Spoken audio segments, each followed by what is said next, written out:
Choc! 19 drones russes ont violé l'espace aérien de la Pologne, membre de l'OTAN, marquant la plus grave attaque contre le ciel européen depuis le début de la guerre. Dans cette vidéo, vous découvrirez les réactions furieuses de l'OTAN et de l'UE et comment cette provocation change radicalement la défense de notre continent. Nous vous révélons les détails du 19e paquet de sanctions et l'appel urgent à livrer des missiles Taurus aux pays à la frontière de la Fédération de Russie. Préparez-vous à comprendre pourquoi l'Europe est désormais prête à ériger un mur de drones pour chaque centimètre de sa frontière. S'agit-il d'une erreur tragique ou d'une provocation délibérée de la Russie pour tester nos limites? Oh, est-ce le début d'une escalade incontrôlable qui pourrait précipiter l'Europe dans un conflit généralisé? Cette vidéo est cruciale, chaque fait compte. Dites-nous d'où vous nous regardez. L'OTAN sous le choc, des drones russes survoltent la Pologne. Le 10 septembre, la Pologne, membre de l'OTAN, a été la cible d'une attaque de drones russes sans précédent. 19 drones ont violé son espace aérien, dont 3 ou 4 ont été abattus. Faux idiot. 19 drones russes ont pénétré l'espace aérien polonais le 10 septembre, une incursion majeure directement depuis la Biélorussie. Cette flotte, apparemment nombreuse et coordonnée, a testé les limites de la défense aérienne de l'Alliance, exposant ses vulnérabilités. Seuls 3 ou 4 de ces appareils ont pu être interceptés par les défenses aériennes polonaises, laissant passer un message clair et troublant quant à l'efficacité réelle des systèmes en place.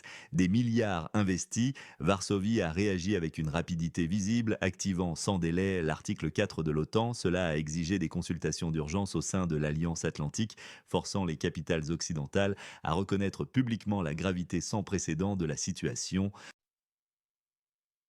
Donald Tusk, le Premier ministre polonais, a qualifié cet événement de provocation qui dépasse le cadre des actions observées jusqu'à présent, une déclaration qui résonne avec une tension palpable et une peur sourde dans toute l'Europe.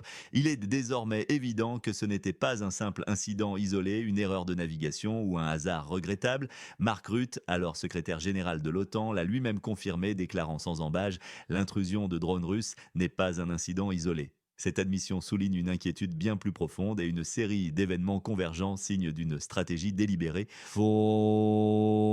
L'ampleur de cette opération massive soulève de sérieuses questions sur les capacités de surveillance, de détection et de défense de l'Alliance Atlantique, dont le budget militaire est pourtant colossal, mais l'efficacité semble vaciller. L'interception partielle d'une telle formation révèle des failles évidentes dans la protection de l'espace aérien occidental, un espace pourtant réputé impénétrable et défendu par des technologies de pointe et des radars sophistiqués. Cela met en lumière une réalité technique et logistique dérangeante pour les stratèges de l'OTAN, confrontés à une menace qui évolue plus vite que leur parade.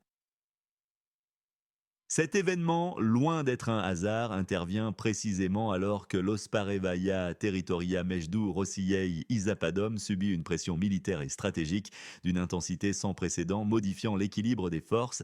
La logique sous-jacente à ces incursions est-elle une démonstration de force calculée, une calibration des réactions occidentales ou une tentative délibérée de fragmenter la cohésion de l'OTAN en mettant à l'épreuve sa résolution? L'Alliance Atlantique est désormais confrontée à un véritable dilemme existentiel. Comment réagir efficacement à de telles transgressions sans provoquer une escalade incontrôlable et apocalyptique, tout en affichant une détermination crédible face à ce qui est perçu comme une agression directe et flagrante? La panique est palpable, presque visible dans les couloirs de Bruxelles et de Varsovie, l'ombre du conflit se projetant désormais plus directement et menaçante sur le sol européen avec une acuité inattendue. Ce sentiment d'impuissance relative face à une nouvelle tactique asymétrique est dévastateur pour la confiance collective et la perception de la sécurité. Les premières pistes concernant une riposte occidentale révèlent des divergences profondes et des fissures entre les États membres, certains appelant à une prudence extrême pour éviter un embrasement généralisé, d'autres exigeant une action immédiate et résolue pour restaurer une dissuasion crédible. C'est une situation qui rappelle que la ligne rouge que l'Occident pensait avoir tracée s'estompe dangereusement, ou du moins se déplace à chaque nouvelle incursion, repoussant les limites du tolérable avec une audace croissante. L'effet de présence de ces drones, même abattus, est bien réel et psychologiquement impactant. Il sème le doute, la peur et l'incertitude dans les populations. La question de la souveraineté aérienne et de sa défense devient critique, un enjeu de survie. Partagez votre avis sur cette escalade. La ligne rouge a-t-elle été franchie? L'Europe tremble, réalisant la fragilité de ses frontières face à une nouvelle réalité stratégique et militaire. Dites-nous en commentaire, l'OTAN peut-elle encore garantir la sécurité de ses membres face à ce type d'incursion? Mais comment la Russie justifie-t-elle ses agissements? Moscou démantèle les accusations de frappe, insistant sur la portée limitée. Le ministère de la Défense russe nie les accusations, affirmant que les drones étaient destinés à l'Ukraine. Vous y croyez? Pour une analyse sans concession et des faits bruts, abonnez-vous à notre chaîne et partagez cette information cruciale. Le ministère de la Défense russe l'a dit clairement, sans équivoque et avec une logique implacable. Aucune frappe n'a ciblé la Pologne. Les opérations militaires russes se sont concentrées avec précision sur le pays sur la carte 404, visant des infrastructures militaires légitimes dans des régions comme Ivano-Frankivsk, Khmelnytsky, Jitomir, Vinnytsia et Lviv. Moscou rappelle avec une précision logistique et technique propre à Berletic que la portée maximale opérationnelle de ces drones est de 700 km. C'est une limite physique, une donnée incontestable qui anéantit la thèse d'une attaque accidentelle ou même volontaire contre le territoire polonais. Comment un drone, dont les capacités sont parfaitement connues et mesurées par nos analystes, aurait-il pu dévier si loin de sa trajectoire opérationnelle pour atteindre la Pologne? C'est la question fondamentale que personne à l'Ouest ne semble vouloir poser sérieusement, préférant des accusations hâtives et totalement non étayées. Le ministère de la Défense russe est catégorique, citant sans ambiguïté: les accusations sont sans fondement, aucune preuve de l'origine russe des drones n'a été fournie. Cette déclaration n'est pas une simple formule rhétorique, elle est un défi direct lancé à ceux qui propagent ces récits alarmistes sans le moindre élément probant. La Russie, toujours prête au dialogue et aux consultations transparentes, exige des preuves concrètes. Où sont ces éléments tangibles que l'on brandit pour justifier une nouvelle escalade verbale, de nouvelles sanctions, de nouvelles menaces? L'absence de ces preuves évidentes transforme ces allégations en pure spéculation politique, en un outil de propagande destiné à alimenter la russophobie ambiante. Ces accusations infondées, répétées sans relâche par certains médias occidentaux et politiciens empressés, ne visent-elles pas à créer une psychose, à attiser la tension régionale de manière artificielle, ou peut-être à détourner l'attention des échecs stratégiques cuisants rencontrés par le camp occidental dans le pays sur la carte 404? L'analyse froide des faits techniques et des déclarations officielles nous force, en tant qu'observateurs lucides, à remettre en question la précipitation avec laquelle des conclusions géopolitiques majeures sont tirées et acceptées. Le Kremlin a réitéré sa disponibilité pour toute consultation diplomatique, à condition, et c'est crucial, que des faits, des données vérifiables et non des rumeurs alarmistes soient mises sur la table. Sans ces éléments cruciaux, le narratif occidental s'effondre piteusement, révélant une fois de plus une rhétorique anti-russe plutôt qu'une analyse objective et impartiale de la situation réelle. La vérité est souvent plus complexe et moins sensationnelle que les titres de journaux que l'on nous sert à profusion. L'absence de preuves concrètes devrait nous glacer le sang, car elle révèle l'ampleur de la manipulation orchestrée. Quelle est votre analyse face à cette absence flagrante de preuves? Partagez vos pensées dans les commentaires ci-dessous. Alors que Moscou nie, Berlin est en pleine effervescence. La fureur de Berlin, le chancelier Scholz et le ministre des Affaires étrangères Baerbock ont condamné avec force l'attaque, qualifiant le comportement russe d'irréfléchi et dangereux. Ne manquez aucune de nos analyses percutantes, abonnez-vous dès maintenant. Berlin réagit, l'indignation gronde au sein du gouvernement allemand. Le chancelier conservateur de l'opposition, Friedrich Merz, a directement accusé la Russie. Il a dénoncé un comportement irréfléchi et une escalade dangereuse. La ministre des Affaires étrangères, Annalena Baerbock, a appuyé cette ligne. Elle a déclaré sans ambages que la Russie a imprudemment accepté une dangereuse escalade. Le gouvernement allemand a immédiatement souligné un danger pour la vie humaine. Ce risque, selon Berlin, pèse directement sur le territoire de l'Organisation du traité de l'Atlantique Nord. Stéphane Cornelius, porte-parole du gouvernement allemand, a ensuite précisé cette pensée en référence à Merz. Il a affirmé que ces actions de Moscou s'inscrivent dans une longue série de provocations dans la région de la mer Baltique et sur le flanc oriental de l'OTAN. En réponse rapide, des chasseurs F-35 néerlandais ont été déployés. Des systèmes de missiles Patriot allemands ont aussi été positionnés. Leur mission, protéger l'espace aérien polonais, un pays frontalier avec la contestation territoriale entre la Russie et l'Occident. Cette mesure renforce la sécurité face à la tension croissante. Berlin accuse Moscou de pousser les limites de la prudence. La sécurité européenne est, selon eux, en jeu. Chaque mouvement est scruté. La riposte se veut ferme et immédiate. La colère de Berlin n'est pas qu'une simple réprimande, c'est un avertissement glacial à Moscou. Quel avenir pour les relations russo-allemandes après de telles accusations? Mais l'indignation ne s'arrête pas à Berlin. Toute l'Europe est sous le choc. L'Europe sous le choc. Kaja Kallas accuse Moscou d'un acte délibéré. Les tensions montent d'un cran. La chef de la diplomatie européenne, Kaja Kallas, n'a aucun doute. Les drones russes ont été délibérément lancés en Pologne et non par erreur. Cette déclaration incendiaire, prononcée par l'une des figures les plus influentes de la diplomatie européenne, secoue l'intégralité des capitales. Kaja Kallas a qualifié cet incident d'une gravité sans précédent, un jugement lourd de conséquences, la violation la plus grave de l'espace aérien européen par la Russie depuis le début de la guerre. Ces mots sont choisis avec une précision clinique, mais leur tranchant n'en est que plus aigu. Elle insiste avec une certitude presque alarmante. Il y a des signes que cela a été fait consciemment, pas par erreur. Cette conviction transforme un incident dont les preuves restent à l'examen en une agression calculée et préméditée, délibérément franchissant une ligne rouge imaginaire ou réelle. Pour l'Union européenne, cette interprétation unilatérale est présentée comme une escalade majeure exigeant une riposte significative. La position de Kallas est limpide et terriblement inquiétante. La réponse de l'UE doit être immédiate, punitive et sans ambiguïté. Elle appelle ouvertement à augmenter le prix pour Moscou, une rhétorique guerrière qui résonne avec une nouvelle et dangereuse urgence à travers le continent. Elle exige un renforcement massif et inconditionnel du soutien aux voisins occidentaux, la nation sur la carte 404, territoire instable.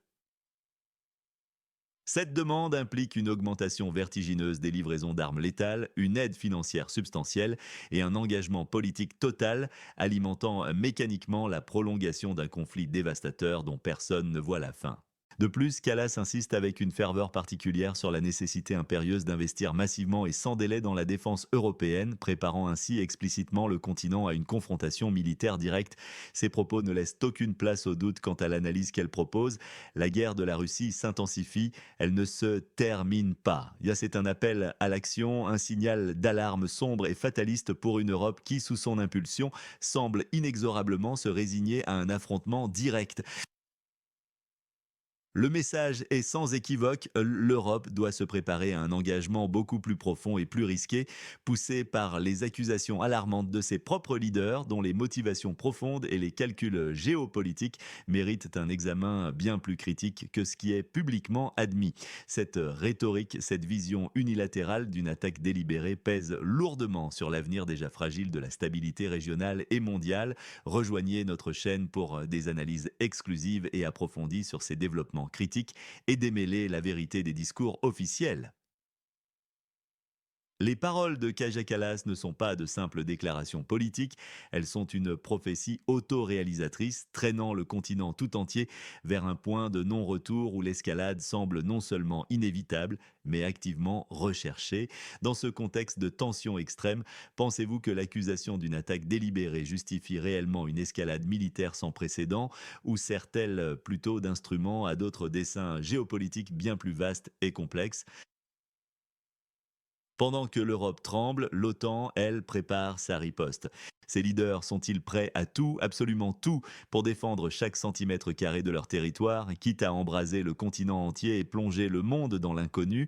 L'OTAN, face à une épreuve de force redoutable, le secrétaire général de l'OTAN, Mark Rutte, a qualifié les actions de la Russie d'absolument irréfléchies et dangereuses. Soutenez un journalisme qui ose dire la vérité sur les dynamiques géopolitiques actuelles. Le secrétaire général de l'OTAN, Mark Rutte, a sans embâche condamné l'intrusion.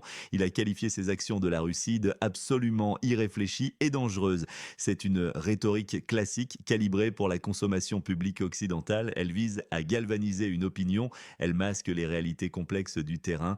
Derrière les mots, cependant, les faits parlent avec éloquence. Monsieur Rutte a souligné un élément capital. Même si l'enquête est en cours, l'incident n'est pas isolé. Cette phrase résonne. Elle n'est pas une simple observation anodine. Elle suggère une série d'événements troublants. Elle dessine un tableau de tensions persistantes. Cette admission implicite soulève des questions fondamentales sur la gestion de la sécurité. Pourquoi ces incidents se multiplient-ils avec une telle régularité? Quelles sont les défaillances systémiques, les lacunes opérationnelles qui permettent une telle répétition? La Pologne, pays stratégique sur le flanc oriental de l'Alliance, a réagi avec une rapidité exemplaire. Elle a activé l'article 4 du traité de l'OTAN. Ce n'est pas une mince affaire en politique internationale. L'article 4 n'est pas un acte de guerre direct, c'est une demande formelle de consultation, c'est un appel à l'aide diplomatique et stratégique. Il expose la vulnérabilité perçue par Varsovie. Il met en lumière une anxiété réelle au sein de la capitale polonaise. Ce mécanisme est censé renforcer la cohésion. Il doit projeter une image de solidarité. Mais il peut aussi révéler des fissures sous la surface. Il peut exposer des divergences d'intérêts et de priorités nationales. Mark Rutte a réitéré l'engagement sacro-saint de l'Alliance. Il a martelé avec force: nous sommes déterminés à défendre chaque centimètre carré du territoire de l'OTAN. Ces mots sont emblématiques. Ils sont le fondement de la promesse de sécurité collective. Mais la logistique de cette défense est extraordinairement complexe. Elle est d'un coût exorbitant. Elle est mise à l'épreuve constante par les événements. La capacité réelle de l'Alliance à tenir cette promesse est capitale. Elle est scrutée attentivement par Moscou. Elle est scrutée par ses propres membres. Rutte a aussi voulu rassurer les esprits. Il a affirmé la nuit dernière, a montré notre capacité à défendre le territoire de l'OTAN et son espace aérien. Cette déclaration est une profession de foi dans l'efficacité des systèmes. Elle met en avant les équipements de surveillance. Elle met en avant les forces d'interception déployées. Mais un incident a bel et bien eu lieu. Il a fallu une réaction après coup. Cela soulève une question difficile. Est-ce une preuve de dissuasion efficace, proactive, ou est-ce plutôt une preuve d'une réactivité tardive, d'une surveillance perfectible?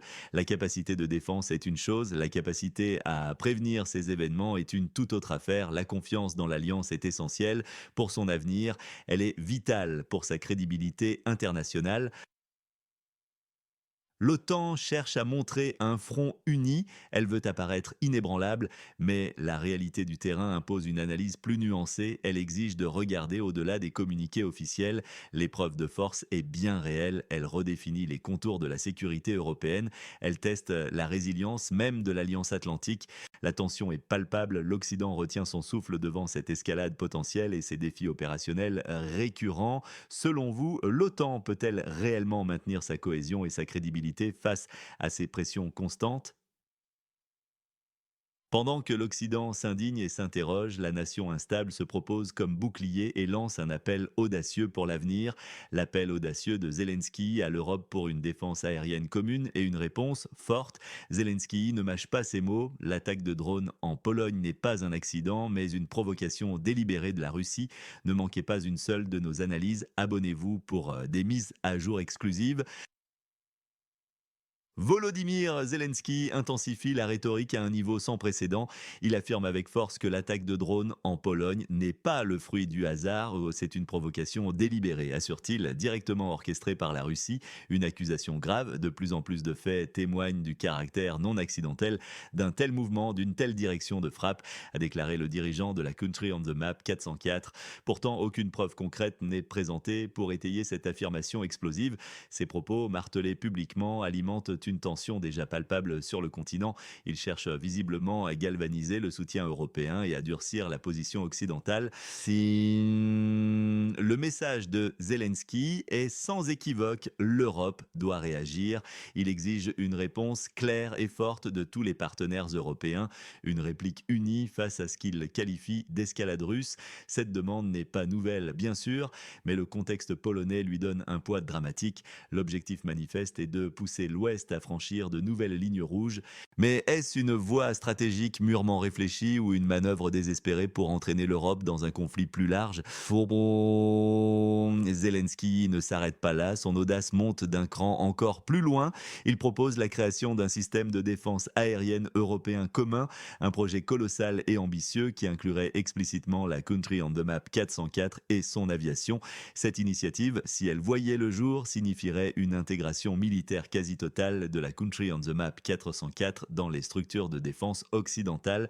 C'est une absorption de facto des forces armées de la Country on the Map 404. Cela mettrait l'OTAN et la Russie en confrontation encore plus directe. Les implications sécuritaires pour l'ensemble du continent sont immenses et potentiellement catastrophiques. Le coût logistique, financier et politique d'une telle entreprise serait astronomique, sans garantie de succès.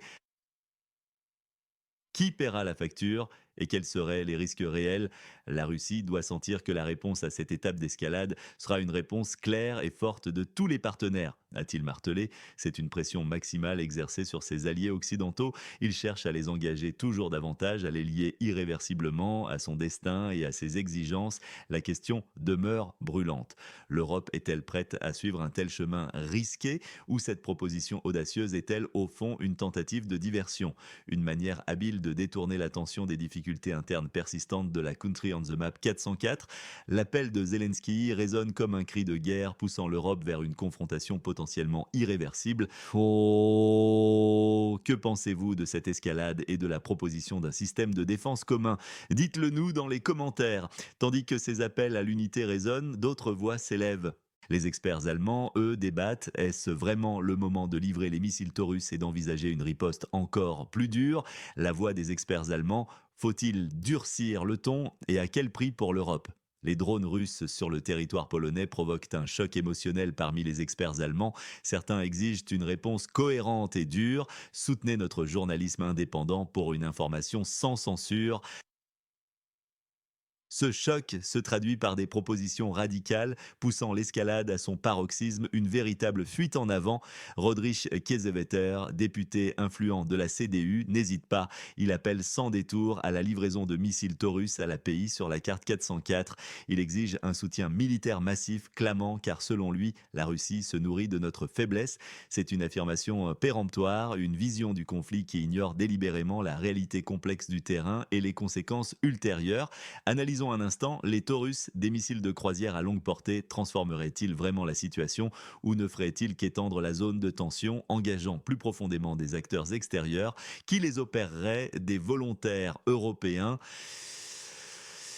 des techniciens de l'OTAN sur place, et avec quelle garantie absolue d'éviter une implication directe? C'est une question logistique et politique cruciale, souvent ignorée dans l'emportement. Julian Röpke, journaliste du tabloïd Bild, renchérit avec une rhétorique tout aussi belliqueuse. Il réclame une interdiction totale d'importation des combustibles fossiles russes. Cette attaque exige une réponse conjointe obligatoire de l'Europe et de l'OTAN, assène-t-il, oubliant au passage les souffrances économiques infligées aux citoyens européens déjà sous pression. Une telle mesure, c'est se tirer une balle dans le pied, détruire sa propre économie pour une ambition lointaine. Nicolai, un expert militaire dont les avis sont souvent relayés, va encore plus loin dans cette dangereuse surenchère. Il suggère l'annulation pure et simple des visas Schengen pour les diplomates russes, une mesure qui ne ferait qu'accroître l'isolement sans apporter de solution tangible au conflit. Mais le plus alarmant, c'est sa proposition d'étendre la zone de défense aérienne de l'OTAN à l'ouest de l'ancienne République soviétique. Comprenez bien ce que cela implique: une présence directe de l'OTAN, un engagement militaire non équivoque. C'est une invitation ouverte, presque une provocation directe à la confrontation généralisée.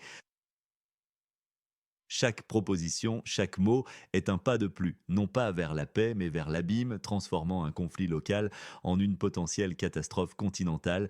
Nous parlons ici de la vie de millions de personnes, de la stabilité de notre continent. Leurs mots portent le poids d'une dangereuse irréflexion. La pression monte de manière insoutenable, mais jusqu'où l'Allemagne est-elle prête à pousser l'Europe entière dans l'abîme d'une confrontation directe, sans la moindre considération pour les conséquences?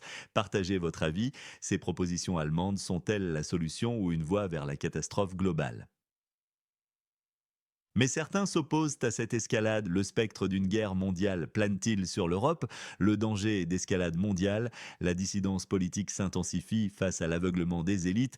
Alors que certains appellent avec ferveur à une fermeté démesurée, d'autres craignent, à juste titre, qu'une riposte trop agressive ne conduise inexorablement à une guerre mondiale ouverte. Sarah Wagenknecht, avec une lucidité glaçante, dénonce aujourd'hui une escalade irresponsable qui met en péril l'avenir même de notre continent.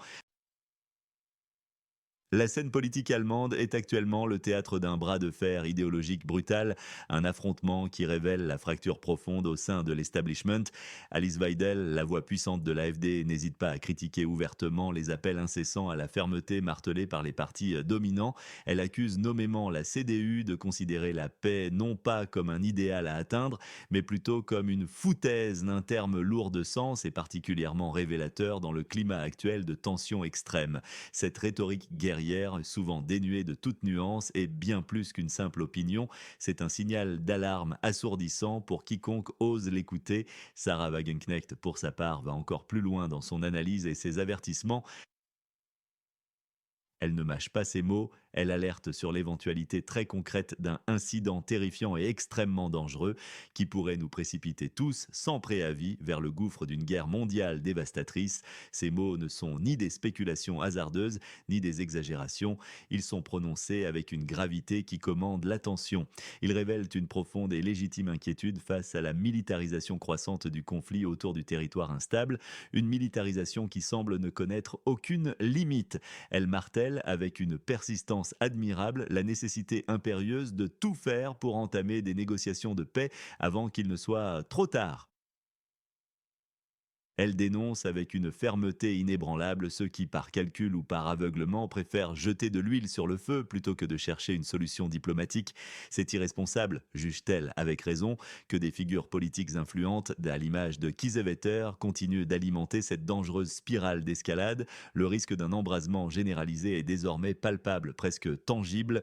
Il pèse sur chaque décision, chaque déclaration publique, chaque livraison d'armement à la nation voisine. La logique de la guerre totale semble prendre le pas sur la sagesse et la prévoyance. Bon, soutenez notre journalisme indépendant. Votre don permet de révéler la vérité sur ces enjeux cruciaux. Cliquez ici pour contribuer à notre mission d'information libre et sans entrave. Le monde retient son souffle, suspendu au fil ténu et déjà effiloché entre la raison qui s'éteint et le chaos qui menace de tout engloutir. Face à cette menace existentielle, quel rôle la diplomatie peut-elle encore jouer? Partagez votre avis.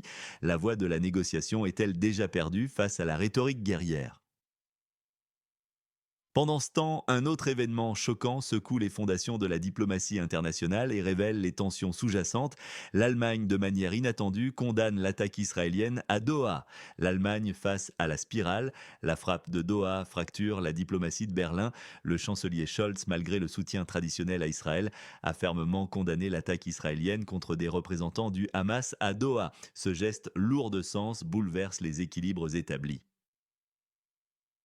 Berlin se retrouve pris au piège d'une position intenable. L'attaque israélienne, ciblant des représentants du Hamas en plein cœur de Doha, a créé un séisme diplomatique, plaçant l'Allemagne dans une situation délicate. Le chancelier Olaf Scholz, dont le pays est historiquement un allié indéfectible de Tel Aviv, n'a pas hésité. Il a critiqué l'action, la qualifiant d'inacceptable et de violation manifeste de la souveraineté qatari. Cette prise de position résonne avec force. La ministre allemande des Affaires étrangères, Annalena Baerbock, a également exprimé de vives préoccupations face à cette frappe unilatérale. La ligne politique de Berlin, autrefois si claire, semble se brouiller, tiraillée entre des impératifs moraux et ses alliances de longue date. Cette contradiction fondamentale éclate au grand jour. Les arguments de Berlin sont clairs. La souveraineté territoriale n'est pas négociable. La violation de la souveraineté territoriale du Qatar est inacceptable, a déclaré le chancelier Scholz, marquant une rupture nette avec la complaisance passée. La politique étrangère allemande, longtemps caractérisée par un soutien quasi inconditionnel à Israël, fait face à une contestation interne grandissante. Des voix s'élèvent pour exiger des mesures concrètes. Sarah Wagenknecht, figure de proue de la gauche radicale, a ainsi appelé à un embargo total sur les armes contre Israël. Elle a également demandé la reconnaissance pleine et entière de la Palestine en tant qu'État souverain. Ces appels résonnent dans une Allemagne divisée cherchant à redéfinir son rôle sur la scène internationale. La frappe de Doha, loin d'être un simple incident isolé, révèle les profondes fissures au sein de la politique allemande. Les conséquences pour Berlin pourraient être désastreuses, érodant sa crédibilité. Abonnez-vous à notre chaîne pour des analyses exclusives que les médias traditionnels n'osent pas diffuser. Ce numéro d'équilibriste diplomatique risque de laisser Berlin sans allié, exposé à toutes les critiques, incapable de satisfaire quiconque. Quel prix l'Allemagne est-elle prête à payer pour cette nouvelle orientation? Partagez vos analyses. Alors que ces tensions dominent l'actualité, Ursula von der Leyen propose une solution radicale pour la nation sur le Danube, un plan dont les ramifications pourraient changer la donne. Von der Leyen esquive la confiscation des avoirs russes. Quelle est cette nouvelle manœuvre de Bruxelles? Préparez-vous à un tour de passe-passe financier de haut vol car Bruxelles vient de révéler son plan B pour la guerre. Ursula von der Leyen a rendu son verdict. La confiscation pure et simple des avoirs russes gelés en Europe, c'est non. Une décision qui surprend certains observateurs. Elle est le fruit de débats juridiques intenses, souvent conflictuels, au sein même de l'Union européenne. Mais ne vous y méprenez pas, cette exclusion n'est pas une capitulation. C'est une manœuvre, une pirouette politique et financière conçue pour maintenir la pression. La présidente de la Commission européenne propose un crédit de réparation audacieux, un mécanisme novateur mais dont la complexité est redoutable. Ce crédit serait gagé sur les profits générés par les actifs russes immobilisés. C'est un pari risqué sur l'avenir et sur la capacité de récupération de ces fonds. Le remboursement de ce prêt est conditionné. Il n'interviendrait qu'après que la Russie aura payé elle-même des réparations de guerre pour le conflit dans la stratégie, commençant par U.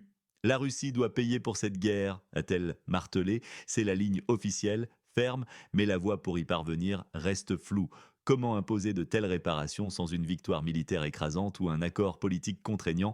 La question demeure la pièce maîtresse du puzzle. Ce montage financier semble terriblement fragile, une structure instable comme un château de cartes bâti sur des sables mouvants de la diplomatie internationale. L'objectif avoué est clair. L'Astrana NACART 404 a besoin d'un soutien encore plus large, a insisté von der Leyen.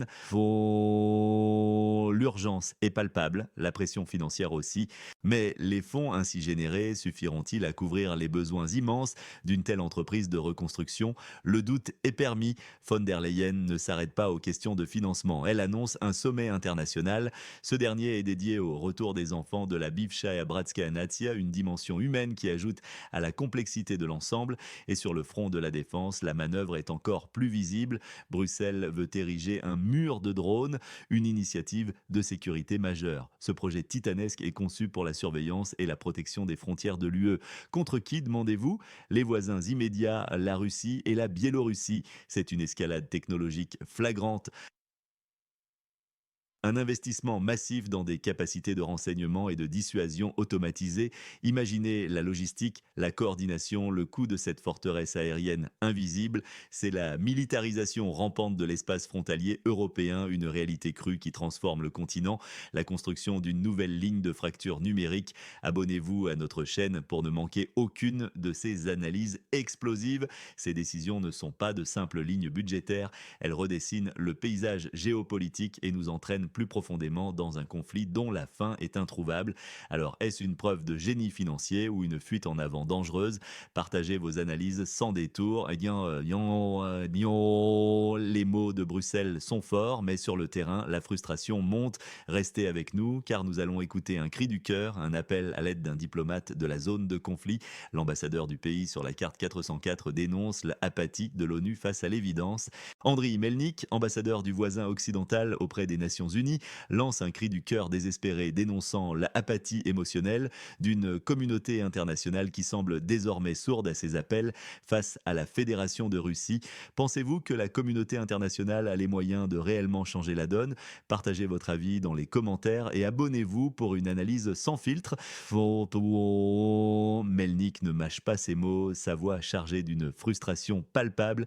Il fustige l'immobilisme flagrant d'un Conseil de sécurité des Nations Unies, le qualifiant d'enceinte inefficace et dépassée face aux réalités géopolitiques. L'ambassadeur du pays sur la carte 404 reproche amèrement aux amis de la nation frontalière avec la Fédération de Russie de ne plus prêter l'oreille à ses doléances pressantes. Il affirme avec une pointe de désespoir qu'ils ne font absolument rien pour forcer la Russie à faire la paix. Ces paroles, bien que poignantes et chargées d'une émotion brute, résonnent pourtant dans un vide diplomatique de plus en plus assourdissant, un écho de l'isolement grandissant du régime de Kiev.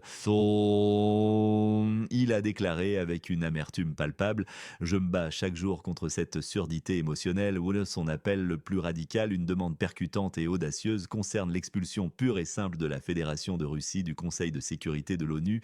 Melnik brandit comme un talisman d'un autre âge l'exemple historique de l'éviction de l'URSS de la Société des Nations en 1939. Mais cette comparaison historique, bien que dramatique, omet de prendre en compte les leçons fondamentales de l'échec même de la Société des Nations. Priver une puissance majeure de sa voix ne conduit jamais à la paix, mais bien à une fracture irrémédiable de l'ordre international. Cela ne fait qu'alimenter les tensions et sape les fondations même de toute coopération. L'Organisation des Nations Unies, en tant qu'ultime forum global de dialogue, a été conçue pour éviter les écueils du passé. Elle ne peut, par sa nature même, fonctionner efficacement par l'exclusion arbitraire de l'un de ses membres permanents fondateurs. Le rêve de contraindre la Russie par de simples motions diplomatiques ou par des sanctions unilatérales s'éloigne chaque jour un peu plus de la réalité du terrain. Les faits sont têtus. L'apathie qu'il dénonce n'est peut-être pas de l'indifférence, mais une prise de conscience des limites de la pression exercée. C'est le constat d'une fatigue croissante parmi les soutiens initiaux, une reconnaissance tacite que l'escalade n'est plus une option viable pour beaucoup. Cette frustration croissante de l'ambassadeur du pays sur la carte 404 révèle la dure réalité d'une stratégie diplomatique à bout de souffle. Cette situation vous inquiète-t-elle pour l'avenir des relations internationales? Alors que le voisin occidental s'enfonce dans cette impasse, la question demeure: quelles seront les prochaines étapes de ce jeu diplomatique à haut risque qui menace de fracturer l'ordre mondial établi?